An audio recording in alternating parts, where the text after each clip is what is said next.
Egunon a todos. Eskerrik asko ikastaro honetara, etorri zareten guztioi eta streaming ere jarraitzen ari zaretenei. Buenos días y muchas gracias a todos por participar en este curso, también a los que lo seguís por streaming, y muchas gracias al Instituto Valentín de Foronda y al Memorial de Víctimas del Terrorismo por invitarme, en este caso a mí, a esta mesa redonda en este curso de verano de la UPV de Euskal Herriko Unibertsitatea. Bueno, como bien ha dicho Raúl, yo soy Arantxa González Egaña, periodista del Diario Vasco de San Sebastián, y la mesa redonda que iniciamos en este momento lleva por título Las víctimas del terrorismo en la sociedad vasca. Y con ellas dos, con Javier a mi izquierda y con Ana a mi derecha, vamos a desgranar qué mitos, mentiras, estereotipos han tenido que afrontar como víctimas, que además han seguido viviendo aquí, han seguido en Euskadi, no se marcharon. Para desenmascarar los principales estereotipos y falsedades que han perdurado en el espacio público sobre el terrorismo, qué mejor que escuchar el testimonio de dos personas que lo han vivido en sus propias carnes. Si hay un mito por excelencia en este contexto en el que estamos hablando ahora mismo, es el que se construye con tan solo 3 palabras: algo habrá hecho. Su onda expansiva lo convierte en el más inmoral, seguramente, ya que esa humillación que sufrían antes, durante y después de cada atentado, ¿no? La frase que saltaba de boca en boca en aquellos tiempos de vecinos, conocidos y hasta allegados en muchas ocasiones también, hacía que las víctimas sintieran aún más una revictimización. Los estereotipos y falsedades han cortocircuitado y cortocircuitan aún hoy el conocimiento de la verdad de lo sucedido y esa necesaria deslegitimación del terrorismo. Antes de presentar a las dos personas que me acompañan, quisiera refrescar la memoria de 2 hechos que ocurrieron a pocos kilómetros de aquí, en la década de los 80, aquellos años en los que el horror se hizo cotidiano. Sebastián Aizpiri, el 25 de mayo de 1988. Acababan de dar las 8:30 de la noche del 25 de mayo, como digo, del año 88, hace ya muchos años, pero no por ello que no deja de estar en nuestra memoria. Cuando 2 miembros de ETA se acercaron por la espalda a Sebastián, Aizpiri Leyaristi, propietario del restaurante Chalcha de Eibar y de una carnicería también en el Goibar, y le abatieron a tiros. El industrial, soltero y de 39 años, había cerrado la tienda, pues como cada día, y tras aparcar su coche se dirigía a pie hacia el restaurante. Uno de los más típicos de la zona, de la localidad. 2 tiros en la cabeza le causaron la muerte en el acto. Su cuerpo quedó tendido en un charco de sangre junto a unas escaleras estrechas por las que se accedía al restaurante. Esa imagen se publicó en los periódicos y forma parte de la historia de este país. Sebastián Aizpiri era un hostelero muy conocido en la zona y desde hacía meses había sido objeto de un mar de acusaciones y rumores anónimos sobre una supuesta, digo supuesta porque todo esto eran, como decimos, mitos y falsedades y mentiras. Una supuesta relación con el tráfico de drogas. Los Aizpiri y Leyaristi no se callaron y no se han callado desde entonces y durante mucho tiempo para denunciar el chantaje mafioso. Fueron rumores anónimos, mentiras y calumnias que se fueron difundiendo por la comarca, y el hostelero llegó a pedir a los ayuntamientos de Eibar y de Elgoibar que hicieran una investigación sobre el caso y que respaldaran su inocencia. Determinaron finalmente que los rumores eran infundados e hicieron un comunicado que rubricaban todos los partidos salvo Herri Batasuna. En 2018, su hermana, Ana, que la tengo aquí a mi derecha, escribió en una carta que, a pesar del tiempo transcurrido, en su mente retumbaba aún lo ocurrido, ¿no? Lo penoso que debió resultarle, sobre todo, decía Ana, el hecho de que gente que siempre le había saludado normalmente mirara para otro lado. ¿Pero qué he hecho yo?, debió preguntarse, expresaba Ana, cuando se cumplieron 25 años de aquello. 30 años de aquello. Eskerrik asko, Ana, por estar aquí en esta mesa redonda. y por acompañarnos para hablar de este tema.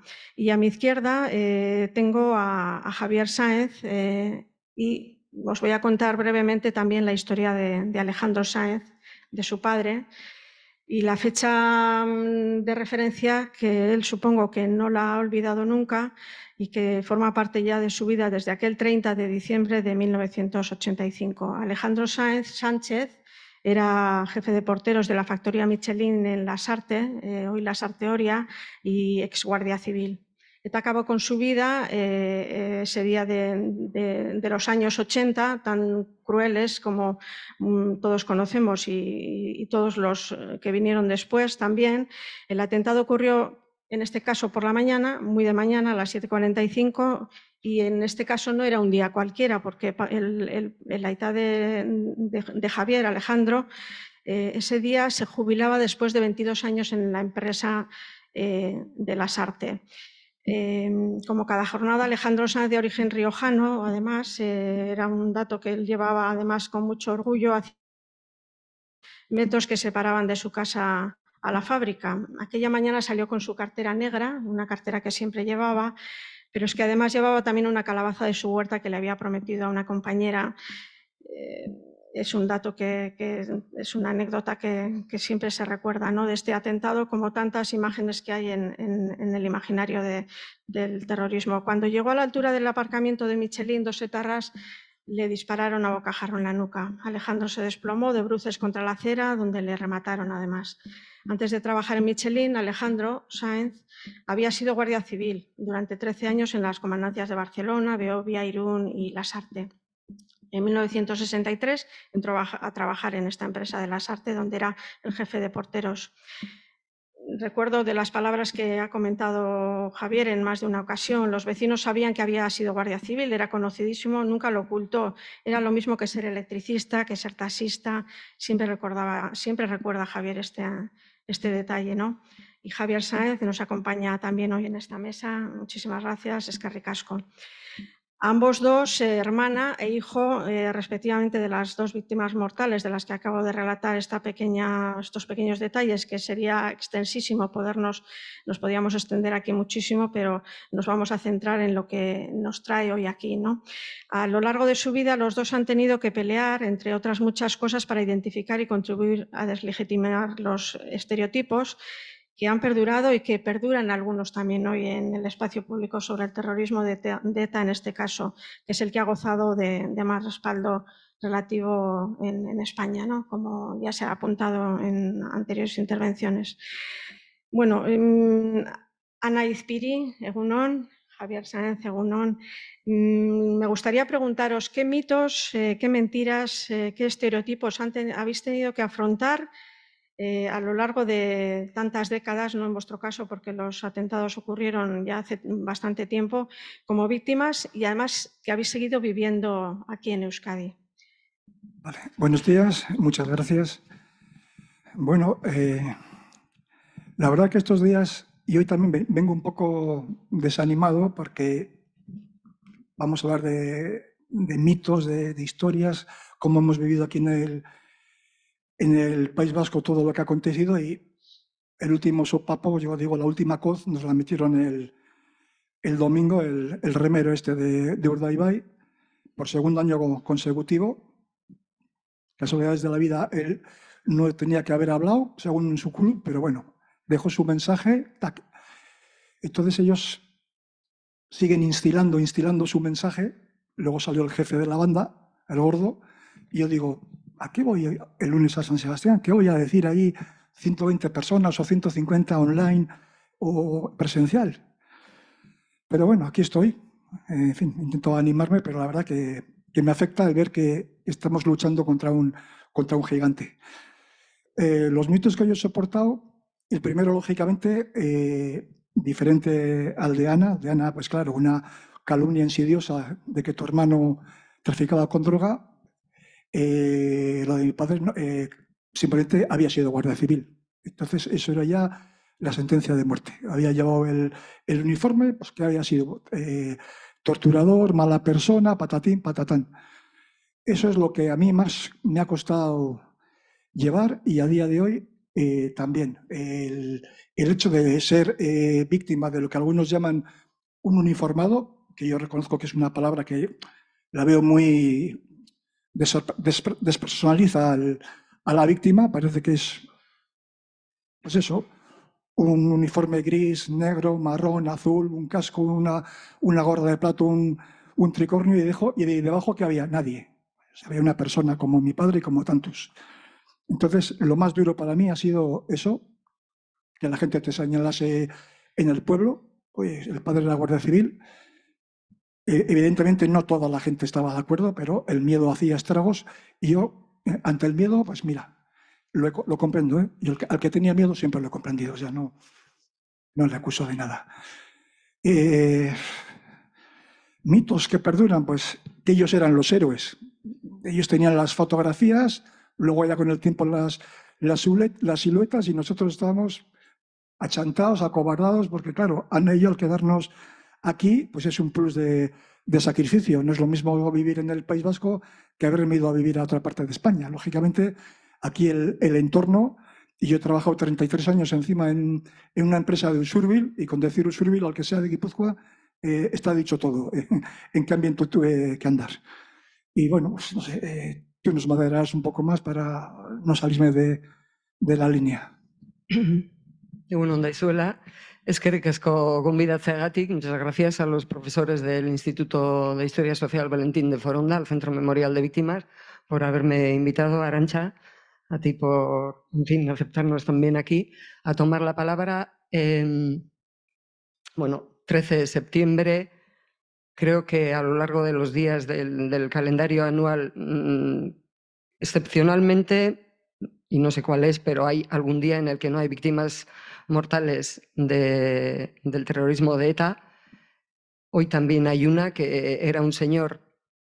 Me ha gustado mucho la descripción que has hecho, Javier, de ese contenido vaciador o esa semántica helada de la palabra uniformado. Pues mataron a un señor que también llevaba a veces uniforme de militar y también llevaba bata blanca porque era analista químico, farmacéutico, y mientras estaba empleado en esa labor, concentrado en su microscopio o en los instrumentos que utilizara, los dos secuaces entran a la farmacia, le disparan y lo dejan allí muerto a José María Urquizu en Durango.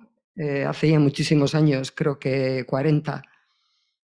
No recuerdo exactamente el año, bueno, no puedo recordarlo porque yo la verdad no me acuerdo de ese hecho, pero bueno, conozco a algunos de sus hijos y hoy es el aniversario de ese asesinato que seguramente les resultó muy fácil por muchos motivos, por la circunstancia del lugar en el que estaba el hombre naturalmente desarmado y por la facilidad con la que salieron, quizás ni siquiera corriendo. Me parece que les esperaba algún coche en el centro mismo, vamos, junto a la iglesia de Santa María, que es donde está la farmacia en la que dejaron sin vida a Urquizu, y los asesinos desde luego salieron tranquilamente y, como digo, pues del centro de una localidad que suele estar atestada de gente invariablemente, porque es un centro comercial, el lugar del que huían o del que huyeron probablemente tranquilamente. Voy a intentar atenerme al tema que han preparado los profesores. Yo, Arantxa, claro, yo no soy la misma persona que cuando matan a mi hermano en 1988. Soy la misma persona que vivió en el mismo caserío, nacida de los mismos padres, con los mismos hermanos, etcétera, etcétera. Pero desde luego lo que hay dentro de mi mente es muy distinto desde entonces. Afortunadamente, el que asesinen a un familiar tuyo no te quita la razón, te puede generar problemas psicológicos, pero afortunadamente vivimos en un país avanzado y incluso por muy graves que sean los problemas que ha podido tener cualquier persona, inducidos o no inducidos por hechos exteriores, pues es algo reparable. Y yo, desde luego, sí puedo decir que tengo mucha más razón, razones, intelecto, pensamiento, capacidad de observación, que te la agudiza involuntariamente un hecho así, porque es que efectivamente te sorprende, desgraciadamente, y te obliga a mirar con mucha más atención y a escuchar y a interesarte por los discursos con mucha más atención.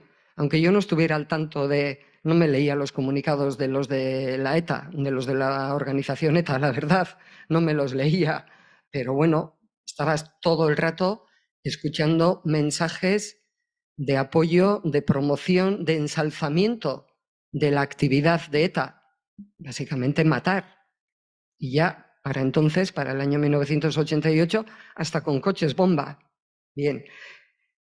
Entonces, cuando faltaban 12 años todavía para que terminara el siglo, porque ahora estas 2 últimas décadas hemos oído hablar mucho y se ha escrito con profusión sobre el tema de la posverdad, ya existía, en el sentido de tener la desfachatez de ante hechos evidentes o la falta de esos hechos imaginados que los que persiguieron a mi hermano en ese mar de bulos, de mentiras, que eran del ámbito de Herri Batasuna.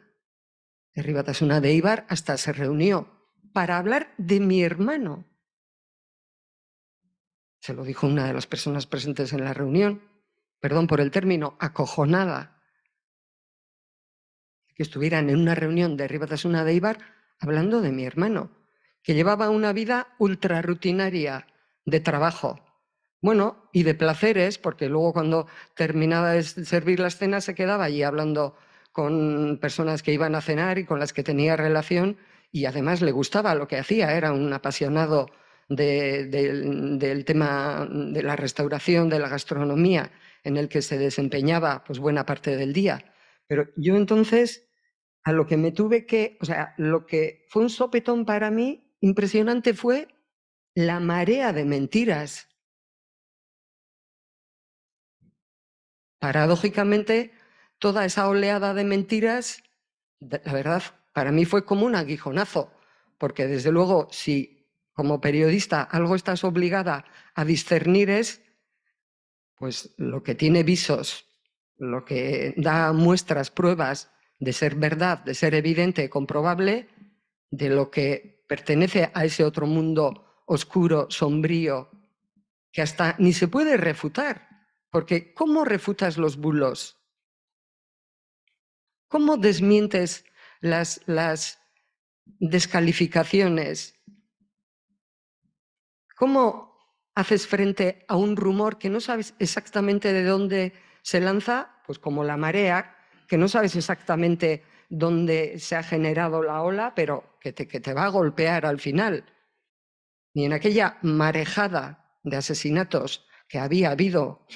Ese año no había sido el año 88, un año cruento como otros, como el 79, el 80, 81, y hacía 4 o 5 meses que no habían matado a nadie. Bueno, de hecho, pues sí, no sé si a principios de año mataron a alguien, había sido muy cruento en 1987. Entonces nosotros nos enfrentamos a esa realidad de una campaña pre-asesinato y post de injuriar y de mentir sobre la vida de mi hermano, que en efecto, fíjate qué ingenuo, ¿no? Había tratado de defenderse, yendo al ayuntamiento del Goibar, yendo al ayuntamiento de Eibar, donde una concejala tranquilamente le dijo que ya consultaría con los del otro lado, que de momento que estuviera, en fin, no sé si llegó a pronunciar porque yo no estuve allí la palabra tranquilo, pero bueno, yo lo consulto con los capos que están al otro lado de la frontera, porque eso eran, como por cierto, Josu Ternera, capo de capos. Y ahora, por cierto, qué habilidoso propagandista se hace la víctima. No me llames Ternera, es lo más importante que tiene que decir.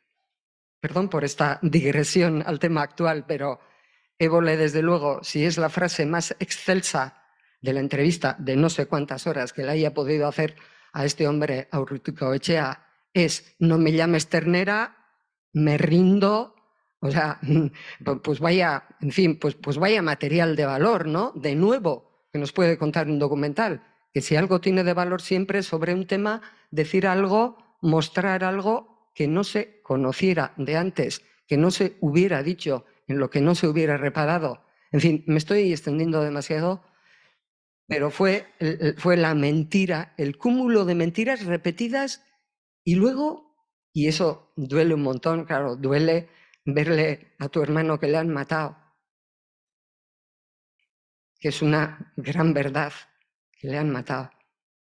Pero también te duele mucho, y muchísimo, que las personas que sabían hasta cómo olía en la cocina de tu casa y con las que has estado cada día, le dieran credibilidad a los de la ETA y no a la actividad, al discurrir diario de esa persona a la que veían todos los días de lunes a sábado. Y en domingos iban al Chalcha, le iban a ver por allí, al restaurante que regentaba en Eibar. Pues sí, la posverdad ya la inventaron los de Arriba Tasuna especialmente.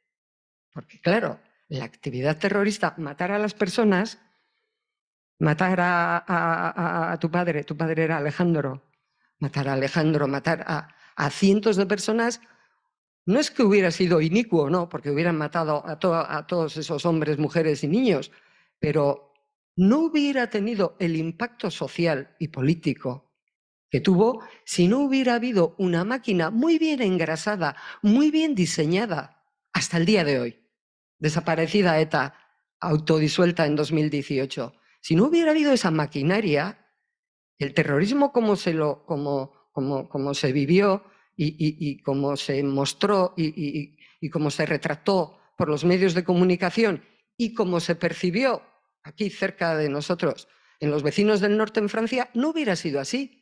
Pero claro, han tenido pues toda una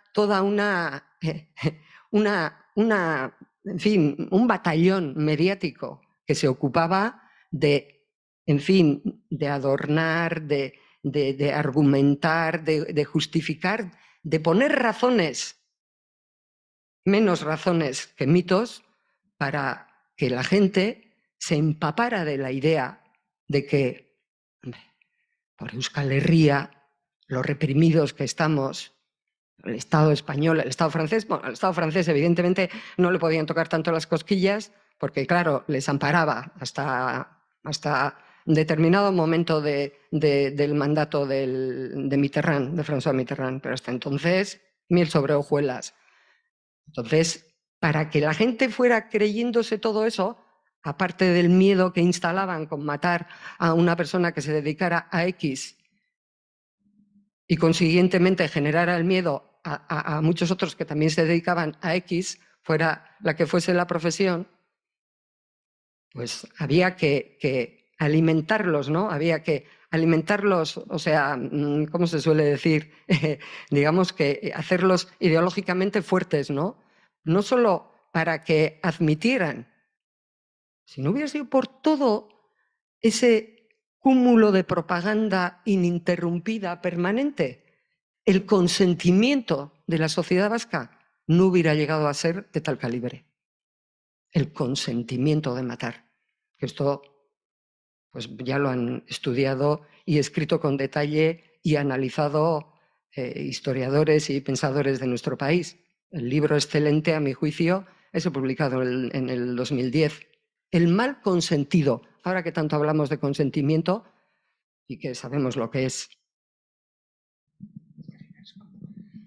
Bueno, Javier, yo creo que no sé si nos podías contar cómo resuenan aún en la memoria de Javier Sáenz de aquellos tiempos en que, bueno, pues se escuchaban cosas en las artes. No sé si le resuena todavía en su memoria qué dijo alguien, cómo se dijo, quién lo dijo y cómo se enfrentaba usted a este asunto, porque creo que tenía 29 años, ¿no?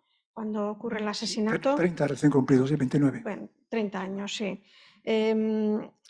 Y su familia, porque hoy está aquí Javier, pero ¿Qué pasaba en su familia?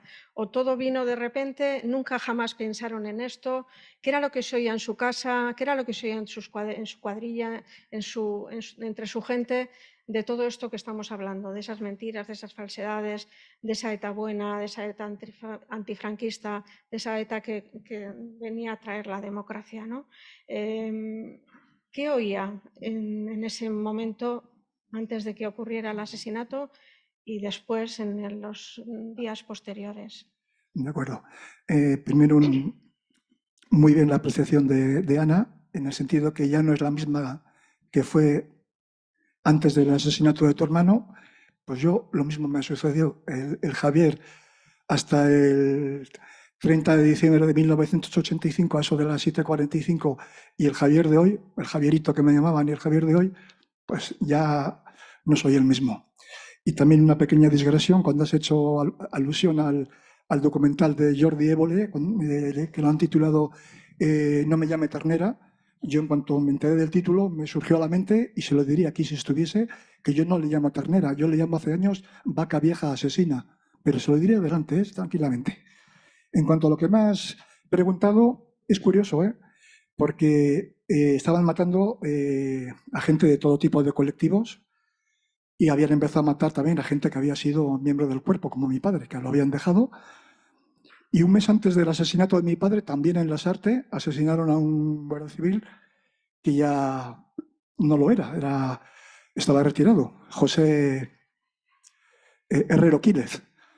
Pues sin embargo, y he de decir que es verdad, jamás en mi casa, yo ese año me casé en agosto, casualidad, pero nunca en mi casa, ni mi padre, ni mi madre, ni yo, hablamos del asunto, como que no existía.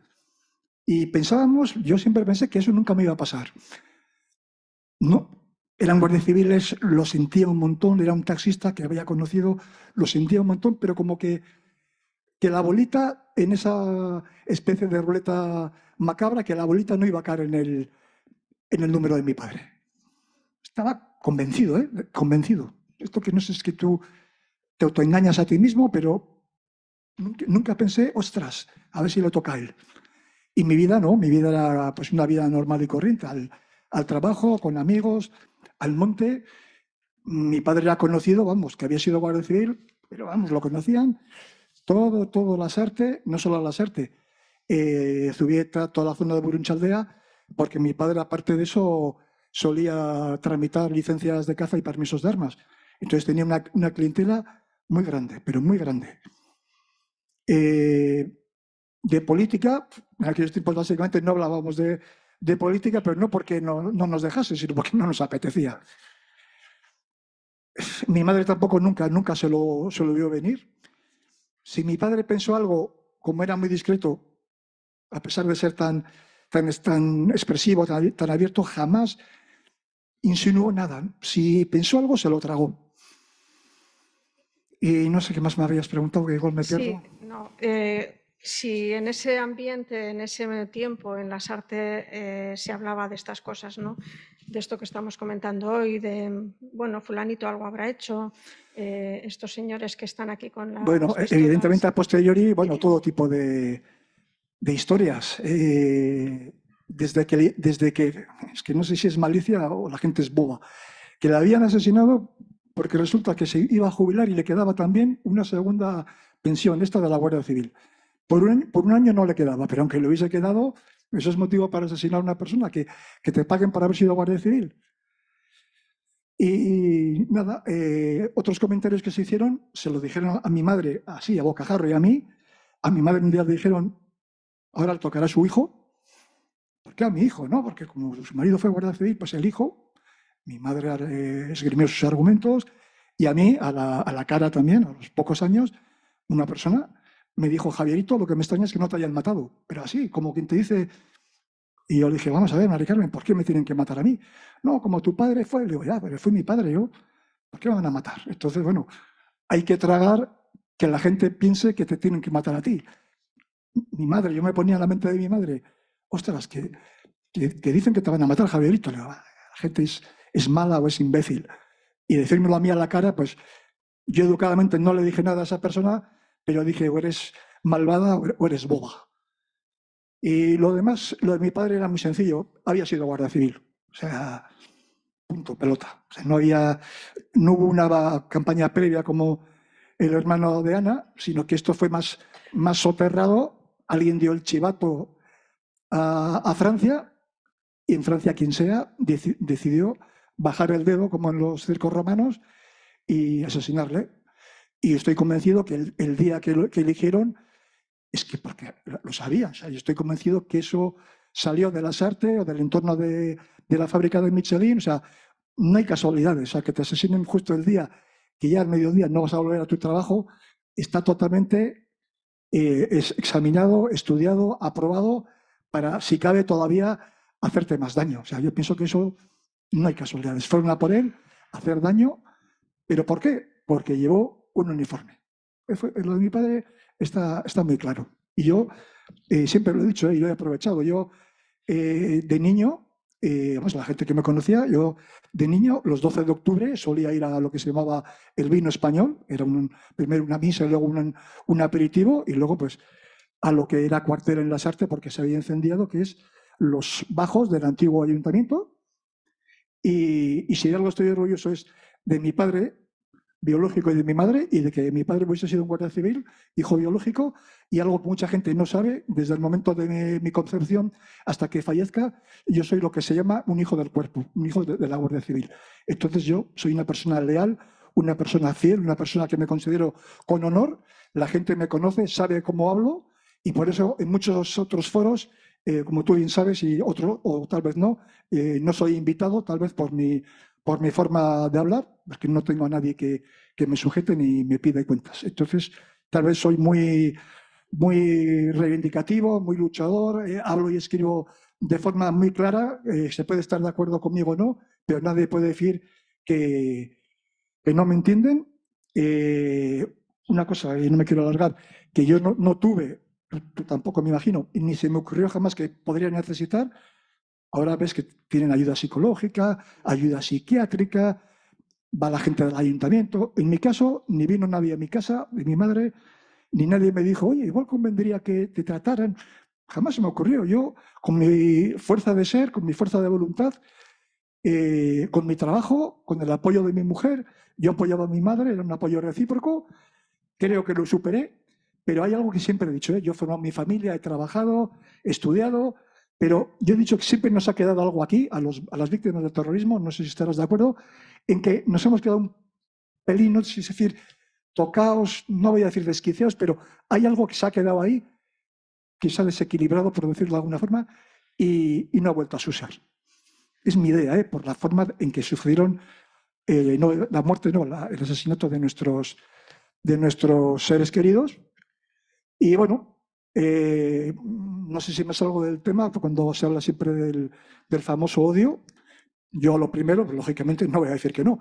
Claro que odié, y mucho los primeros años, hasta que me di cuenta que me estaba enfermando yo. El odio supe aparcarlo sin ayuda de psicólogos ni de nadie. Yo mismo fui evolucionando con muchas lecturas. Y lo que sí es verdad que no he perdonado, ni perdono, ni perdonaré, que es algo muy personal. Independientemente de que sea yo creyente, el perdón es algo muy, muy de alguien, muy personal. Y cuando me ha preguntado a alguien por qué no perdono, pues siempre he dicho lo mismo, no me he enrollado. No perdono porque no quiero, porque no debo, porque no puedo y porque no sé perdonar. Y así hasta que me muera.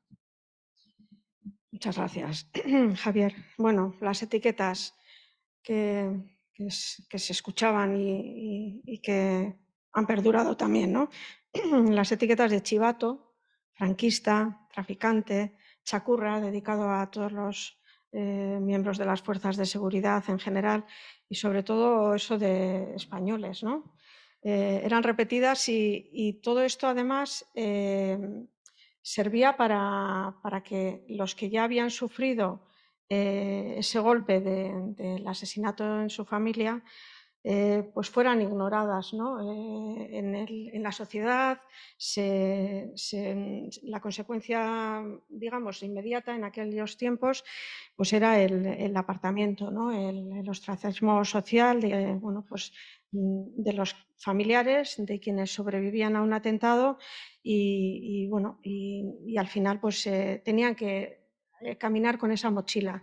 Yo no sé cómo se vivió con esa mochila durante esos años de todo esto que hemos hablado, porque, a ver, pues supongo que todos sabemos, ¿no? Los primeros momentos son muy difíciles, pero sigue siendo difícil caminar, ¿no? Cuando se seguían escuchando en la vida, pues Ana como periodista y Javier en su empresa donde trabajaba, había que seguir la vida, pero ¿cómo pesaba todo eso en el día a día? No ya inmediatamente después, sino en el día a día. Se sentían solos, se sentían abandonados cuando todos estos mitos y falsedades seguían manteniéndose en el escaparate de esta Euskadi nuestra y más allá también. ¿Cómo se vivía eso en el día a día cuando tenían que seguir viviendo las familias? Pues se vivía mal. Es una de las realidades que tienes que afrontar, que tienes que digerir, la de la soledad añadida. El humano nace solo, digamos, y igual, desde luego, nacer solo, de alguna manera, ya sabemos que es algo justamente muy humano, ¿no? La soledad. Pero cuando es una soledad que está cargada desde el odio, la mala intención, la cobardía, el miedo al qué dirán, etcétera. Una amiga, se convocaron manifestaciones cuando asesinaron a Sebastián y 10 días después cuando asesinaron a otro hombre también en el Goibar, a Patxi Zabaleta, y una amiga me dice, bueno, me dijo un amigo que le había dicho esta amiga, claro, que ella no iba a ir a la manifestación porque que iban a manipularla, que iba a ser manipulada la manifestación. Volvemos al tema de la propaganda, claro.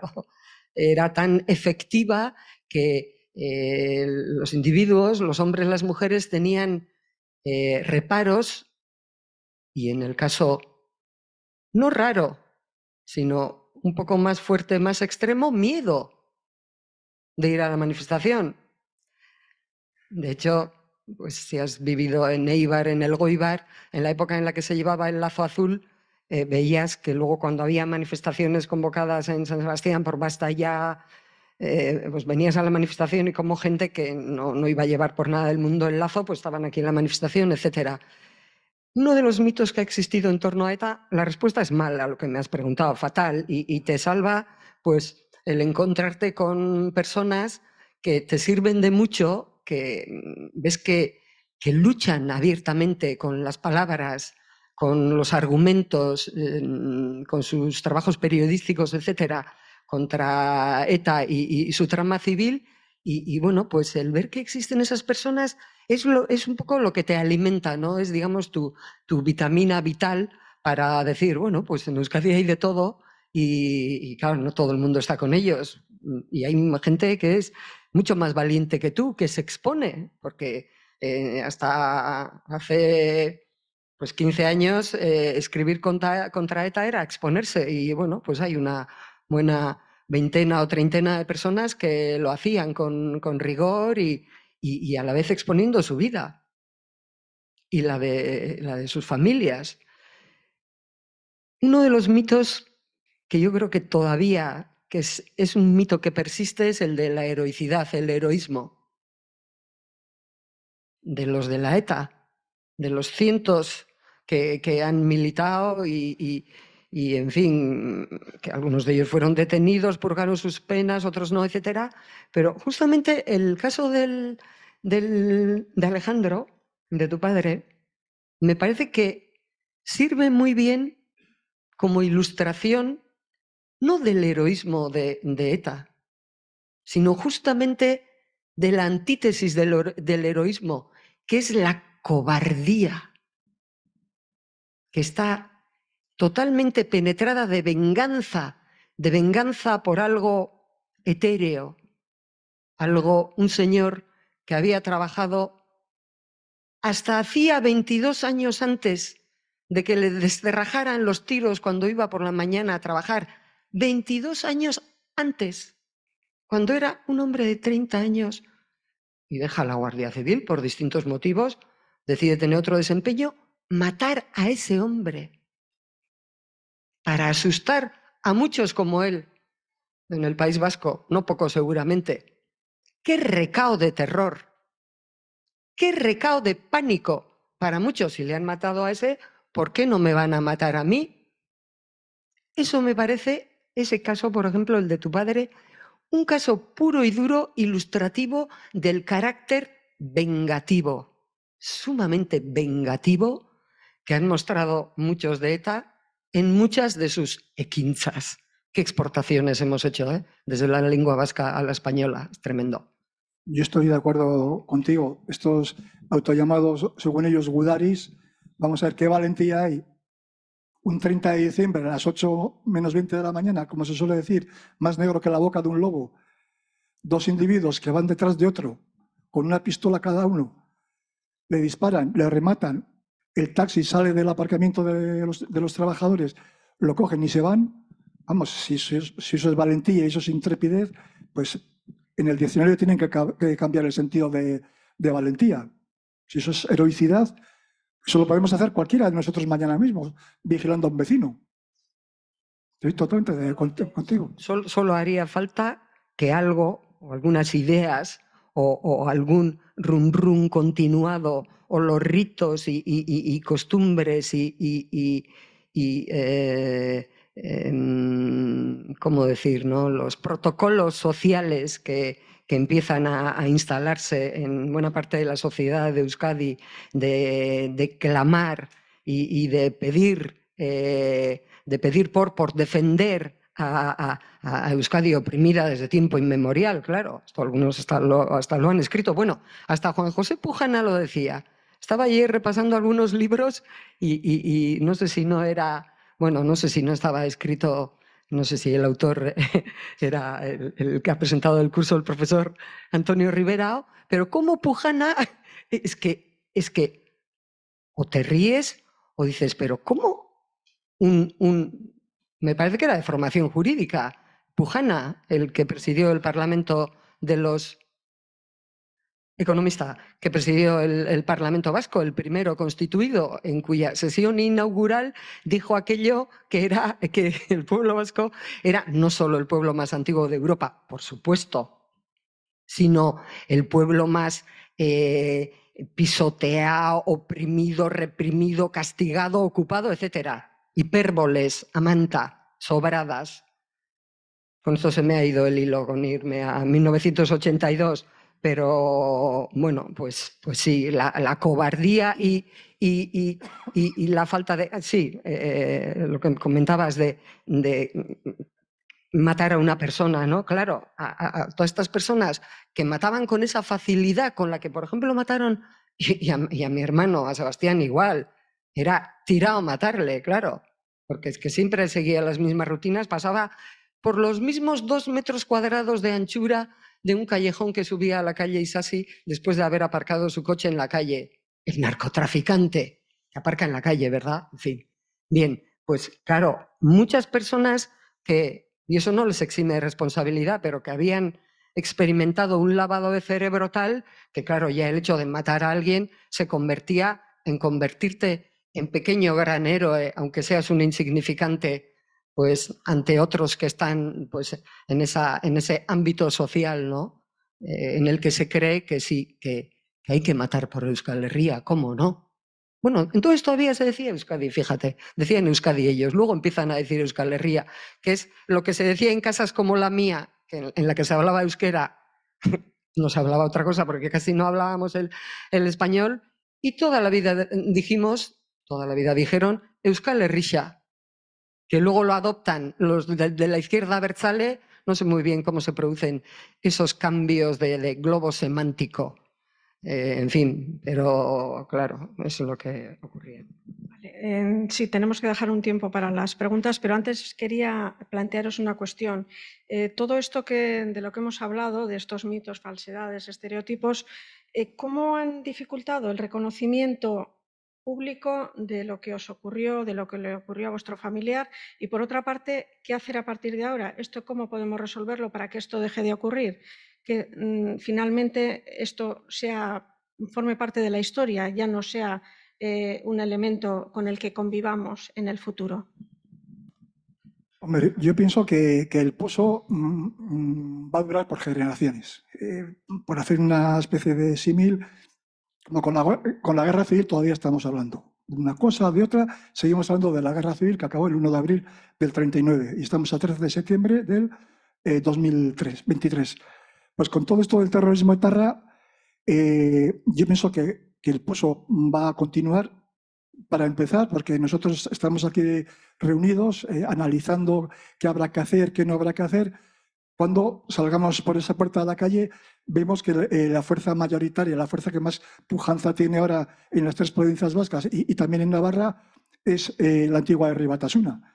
Cuando su jefe el otro día dice que le emociona el mensaje del remero recordando a los presos y teniendo en cuenta la posibilidad, si no el 24, fijo que el 28, si no ese señor, otro de su partido, va a ser el lehendakari del País Vasco, pues entonces dices, aquí, vamos, tendremos que, no sé si plegar las velas, pero aquí no hay nada que hacer, en el sentido de que, aparte del poder que tienen, si van a estar en la lehendakaritza, la van a tener ellos, pues, ¿qué no harán? Entonces yo soy, no sé si escéptico o pesimista, pero yo veo que esto va a seguir siempre algo que les va a reconocer sí, pero no, sí, pero tal, pero cual, que no se va a cerrar el libro contundentemente y lo vamos a dejar en un lineal, en una balda. Yo pienso que esto vamos a tener que seguir viviendo con ello, desgraciadamente.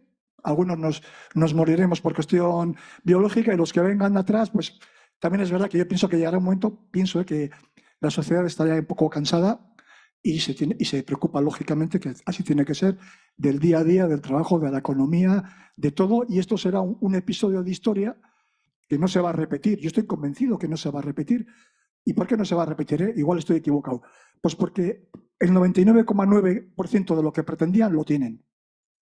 Entonces, si tú estás en las instituciones, si el gobierno de la nación depende de ti, si es muy posible que estés en el gobierno vasco, cobras de las diputaciones, de los presupuestos de los ayuntamientos, ¿para qué necesitas matar, secuestrar y pedir el impuesto revolucionario? Si tienes todo el poder que quieres, si estás pisando moqueta, si tienes cargo público, coche oficial, la independencia, tal como la entendemos de un país independiente europeo, ellos sí que saben que no lo van a conseguir, pero lo tienen que vender. Para empezar, Francia no es España. Francia, gobierne la derecha, gobierne la izquierda, gobierne de quien gobierne, primero es la France. Y después el resto. Y la prueba la tenemos, por ejemplo, saliendo un poco del tema, con el euskera. Aquí es el francés y punto pelota. Oh, wow, el francés, ya está. Y entonces aquí, que haya 2 desgalichados como en la obra de Fernando Aramburu, Hijos de la Ira, que se quedan de la noche a la mañana, yo leí el libro, se quedan de la noche a la mañana sin organización terrorista y quieren sacar otra. Que aquí se diese ese supuesto de que 4 imbéciles deciden matar, harían 2 días, porque no les interesa, ya lo tienen todo conseguido. ¿Qué más quieren? Por todo esto que hemos estado hablando y además ¿qué hay que hacer ahora? ¿Qué se puede hacer? Y si esto va a seguir perdurando. Javier no lo ve. No sé si tú lo ves. Pues yo creo que en lo que me queda de vida a mí, que tengo 62 años, no voy a ver cambios sustanciales. Creo que esta remontada fabulosa de la izquierda abertzale, de los seguidores de H. Bildu, en Guipúzcoa especialmente y también en Vizcaya, pues puede que se consolide, es posible. Pues yo creo, Javier, que lo único que nos queda es, desde luego, ser como aconsejaba Hobsbawm a sus colegas historiadores, pues ser muy escéptico, porque claro, es que ahora te vienen hablando de felicidad los de H. Bildu, cuando toman la palabra dicen que quieren hacer felices a los ciudadanos, es que es de risa. Pues no les puedes estigmatizar al 100%, estigmatizar al 100% en el sentido de que, bueno, pues el sistema español de Estado de Derecho es un sistema flexible y generoso y bueno, hay algunos que consideran que hubo algún vicio jurídico esencial en la legalización de Sortu, que es la savia de EH Bildu, pero en fin, son cuestiones más sofisticadas. El caso es que tienen éxito, que los jóvenes les votan, la mayoría de ellos poco o nada. Me refiero a jóvenes, por ejemplo, de 20 y pico, de 30 para abajo, ¿no? Hasta 18. Poco o nada sabrían decir de ETA, más que aquello de que, bueno, que fue una organización, estando en desuso la palabra revolucionaria, de liberación de Euskal Herria o algo así. Y entonces, y como se apuntan a todos los ismos habidos y por haber, feminismo, ecologismo, inclusivismo, me invento la palabra, etcétera, etcétera, pues bueno, van a seguir teniendo éxito probablemente. Entonces creo que poco no, que es mucho. Yo creo que van a haber diferentes interpretaciones, relatos como no puede ser de otra manera, y desde luego que ellos ya saben bien, Arnaldo Otegi y Mayalen Iriarte, etcétera, etcétera, gentes dedicadas desde hace décadas a la política, que tiene una dosis elevadísima de propaganda, ¿verdad? Ya saben bien que si ellos abjuran de su pasado, ¿qué les queda en la mochila a ellos si abjuran de su pasado? Nada. Se vacía, porque claro, ya tenemos al PNV también, que tocar las campanas cuando hace falta de la independencia, etcétera, etcétera.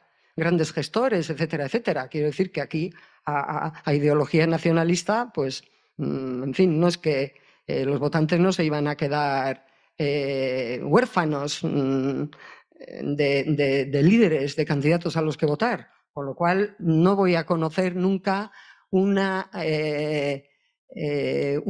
palabras de autocrítica que para mí esencialmente serían: el asesinato político es intolerable, nosotros lo defendimos y no cabe el asesinato político entre gentes civilizadas, en una sociedad civilizada y menos en un Estado de Derecho. No le voy a escuchar a Arnaldo Otegi ni a Mayalen Iriarte decir cosas así, porque no las piensan.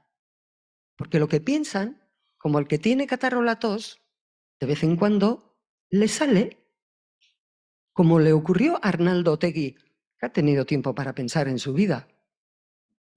En 2018, en junio, cuando dijo aquello que, bueno, lamentaban haber producido más daño del que tenían derecho a producir.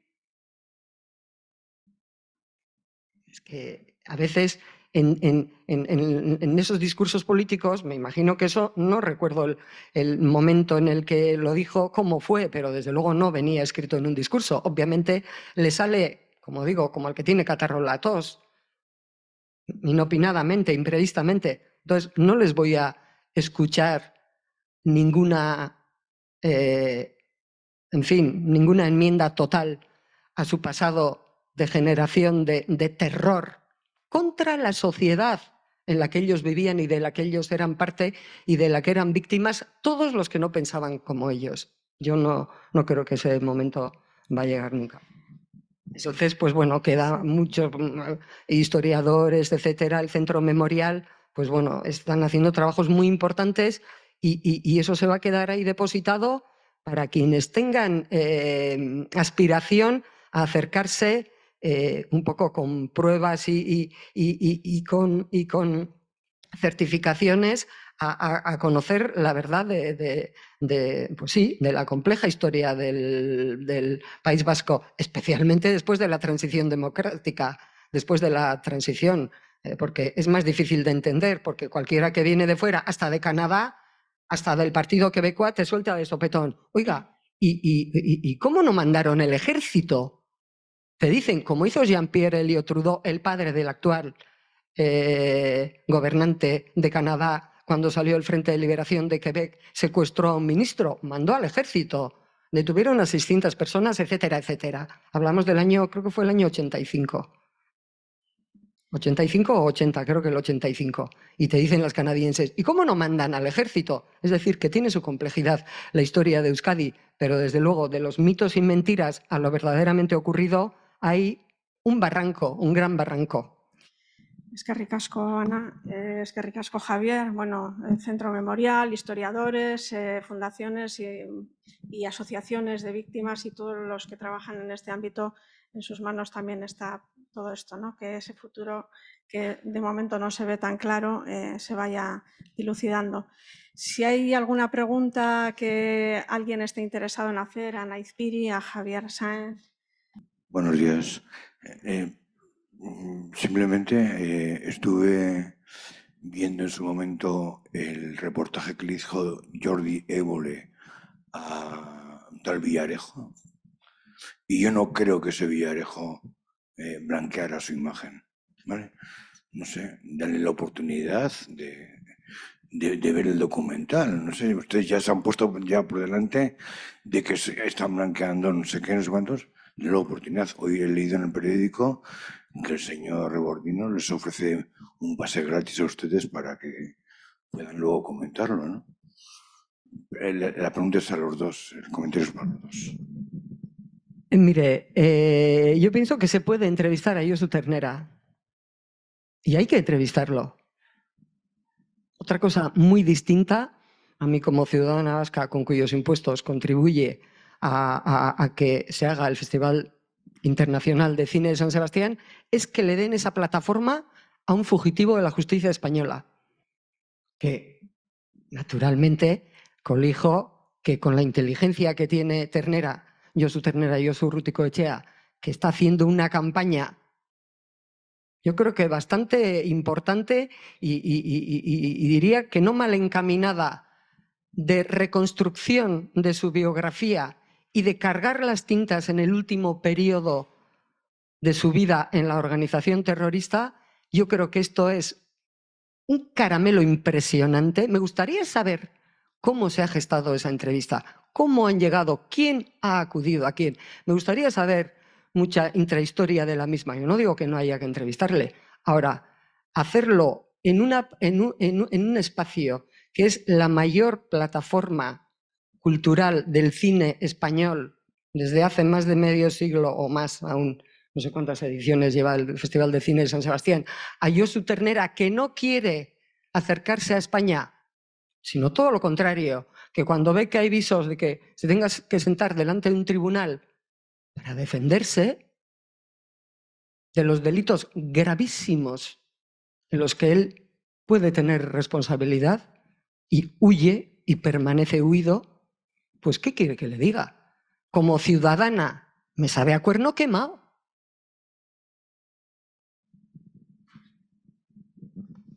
No, opino igual que Ana. Este individuo está prófugo, no quiere venir. Si quiere que le hagan un reportaje, oye, en la cárcel, ahora que tienen tantas facilidades, el señor Évole que le entreviste allí.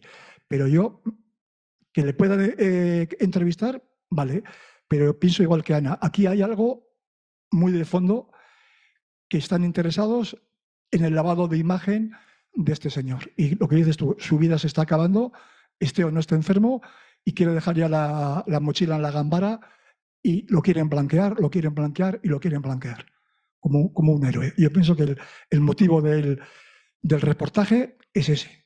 Y haciendo una pequeña digresión, que tiene algo parecido, fue la campaña institucional a nivel nacionalista que se hizo hace 2 años con la película Marisabel. Con todos mis respetos, fue un puro blanqueamiento del individuo. Entonces, aquello fue un paso. Igual hay gente que dice que no estará de acuerdo conmigo. Me parece muy bien, para eso estamos aquí, para hablar y debatir. Se empezó con Marisabel, pienso yo, no me acuerdo cómo se llamaba aquel, y la gente, oh, vaya papel que ha hecho el actor este. Ahora con la vaca vieja. Dentro de 2 años, ¿a quién harán la entrevista, el reportaje? Pues yo creo que todo sigue un camino. Blanqueamiento total y punto. Tenemos una pregunta que ha llegado de una de las personas que está por streaming escuchándonos. Buenos días, pregunta dirigida a Javier Sáenz. ¿Se planteó alguna vez abandonar el País Vasco? Como su padre era de origen riojano, ¿hubo alguna manifestación de las instituciones o de la sociedad riojana tras el asesinato de su padre? Bueno, tuve la posibilidad de haberme ido fuera porque la empresa me ofreció puesto de trabajo a mi mujer y a mí en 2 lugares de España, concretamente en Galicia y en Castilla-La Mancha. No fui porque no quise y también reconozco, soy hijo único y mi madre pues dice yo, ¿por qué me voy a tener que ir de aquí? Y yo dudé un poquito y pensé como mi madre, ¿por qué me voy a tener que ir de aquí? Y reconozco que fue mucho más duro que haber vivido en Galicia o en la provincia de Toledo. En cuanto a si se hizo algo en La Rioja, pienso que no, y no les culpo de nada. Vamos, que en el año 85, estoy convencido de que no se hizo nada en La Rioja y lo veo lógico y normal. Me hubiese resultado chocante que alguien en aquellos tiempos hubiese salido, o sea, no, me pareció normal. Y aquí en Lasarte, ¿qué va? ¿Cómo van a salir la gente a una manifestación y que te estén viendo los vecinos, los conocidos desde la ventana, desde la calle, señalándote? No hubo nunca y no me importó, sinceramente no me importó que no hubiese manifestación. Yo, el que tenía miedo, lo respeto y no me importó que no saliese a la gente a la calle. Muy bien, Javier Sáenz, Anaiz Piri, eskerrik asko a los dos y hasta aquí hemos llegado. Ahora damos paso al siguiente ponente y un aplauso para los dos y muchísimas gracias.